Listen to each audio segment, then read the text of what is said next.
আসসালামু আলাইকুম রহমতুল্লাহি ওবারাকাতু। কেমন আছেন ভাইয়েরা? আশা করি সকলে ভালো আছেন। আমি আজকে আহসান হাবিব পিয়ার ভাইয়ের বিষয়ে কিছু কথা বলবো।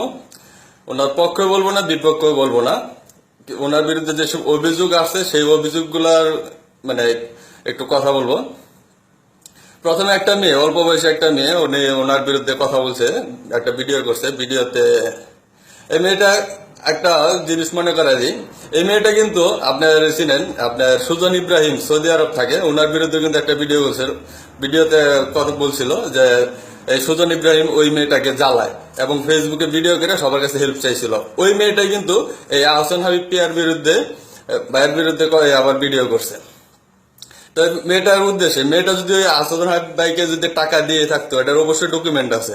যদি ব্যাংকের মাধ্যমে যায় অবশ্যই ওটার স্লিপ আছে। যদি বিকাশে যায় বিকাশের পিনকোড আছে, কত নাম্বার পিনকোড, কোন নাম্বার থেকে পাঠাইছে, কবে পাঠাইছে, সবকিছু আছে অনলাইনে। এখন কেউ কোনো ডকুমেন্ট জোগাড় করার ব্যাপার না।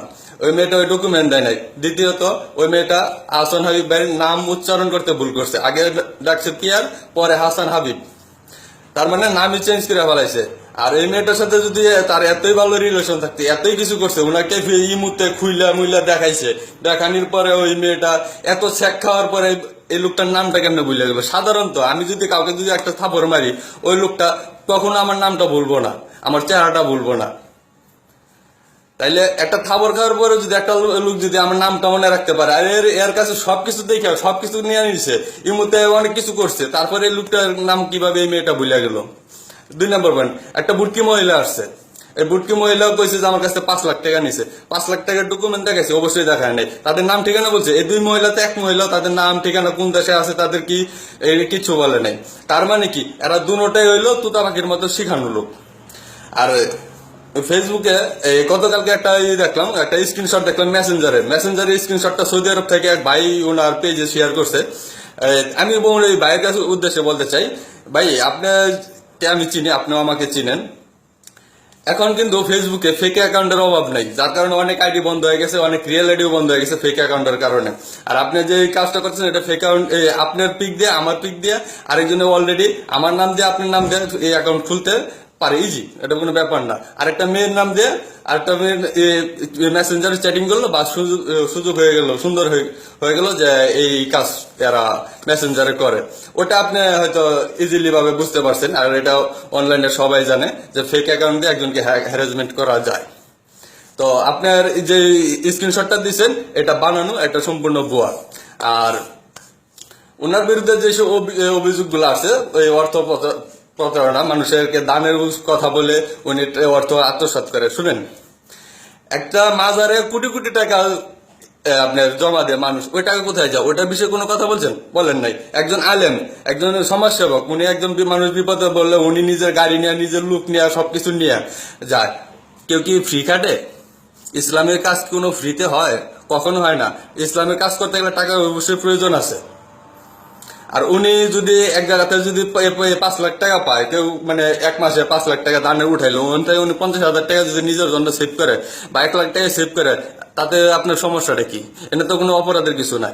কারণ উনি নিজের গাড়ি দিয়ে, নিজের লোক নিয়ে, নিজের ক্যামেরা, নিজের পেজ, নিজের এমবি খরচ করে, নিজের টাকা ইনভেস্ট করে তখন উনি ওই কাজটা করে।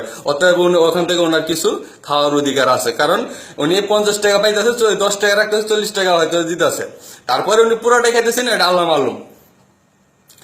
আর ওনার বিরুদ্ধে যদি অন্য কোনো অভিযোগ থাকে, তাহলে এটা আমাদের দেশে আইন আছে, আইনে বুঝবো। কিন্তু আপনারা যে ওনার চরিত্র নিয়ে যে আপনারা যে খেলা খেলতেছেন, এটা কি আদৌ ঠিক? আপনারা যে ওনার চরিত্রের বিরুদ্ধে, ওনার বিরুদ্ধে মানে একদম অশ্লীল, যেটা নিচার কোনো মানুষের চরিত্র খারাপ হয় না, ওই বিষয়টা নিয়ে আপনারা কথা বলছেন। আপনাদের ব্যাকগ্রাউন্ড গুলা দেখেন, একজন ইউরোপে বসে রয়েছেন, একজন সৌদি আরব বসে রয়েছেন, কিসের জন্য? আর ওই 2 মহিলা, 2 ইউরোপ আর সৌদি আরবের লোক দুইটাকে চিনলো কিসের জন্য? এই মহিলা দুইটা কি বাংলাদেশে কোনো আইন নেই? বাংলাদেশের প্রশাসন নেই? বাংলাদেশে কি সরকার নাই? বাংলাদেশে ওখানে দেখাতে পারলো না। আর এতদিন ওনারা ছিল কোথায়? এতদিন এই মহিলা দুইটা ছিল কোথায়? ওনাদের অভিযোগ ছিল কই?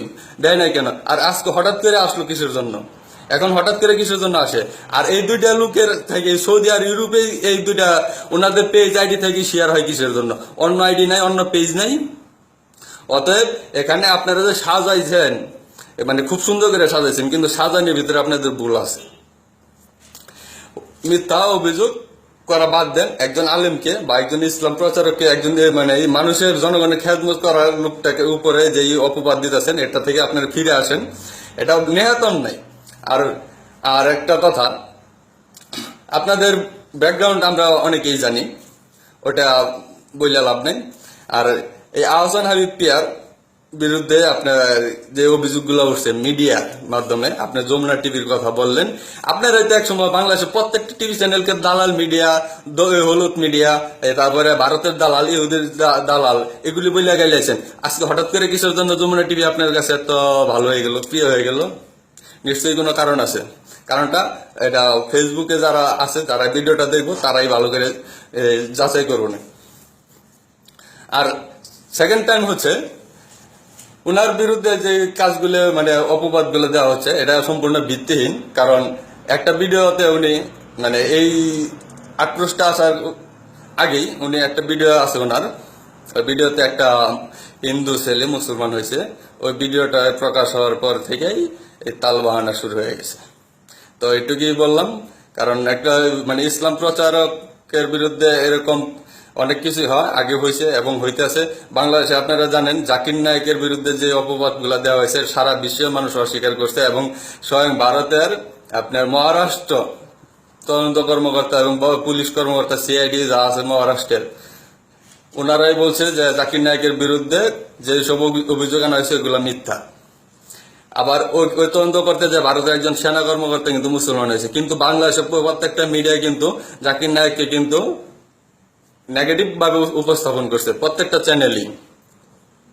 আর এটাও তো হতেই পারে, এটা অস্বাভাবিক কিছু না। বাংলাদেশে এইসব আজকে নতুন না, পুরাতন কাহিনী। তো ভাই সবাই ভালো থাকবেন এবং আপনারা এটা ভালো করে বিশ্লেষণ বিচার করবেন।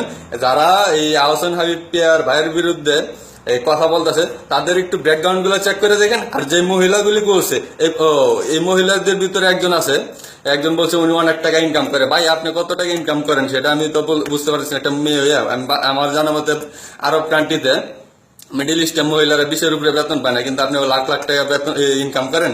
আর ওনাকে লাখ লাখ টাকা দিয়ে একজন 5 লাখ টাকা দিচ্ছেন, এটা ডকুমেন্টটা দেন নাই, আপনি এত টাকা কিভাবে ইনকাম করেন? এই অবশ্যই মিথ্যা ভিডিও করে ইনকাম করেন, না হলে আপনি চামড়া ব্যবসা করেন, মানে খোলাখুলি ব্যবসা করেন। তো ভাই সরি ভাই, সবাই কথা যদি কিছু মনে করেন মাফ করে দেন। আসসালামু আলাইকুম রহমতুল্লাহ ওয়া বারাকাতুহু।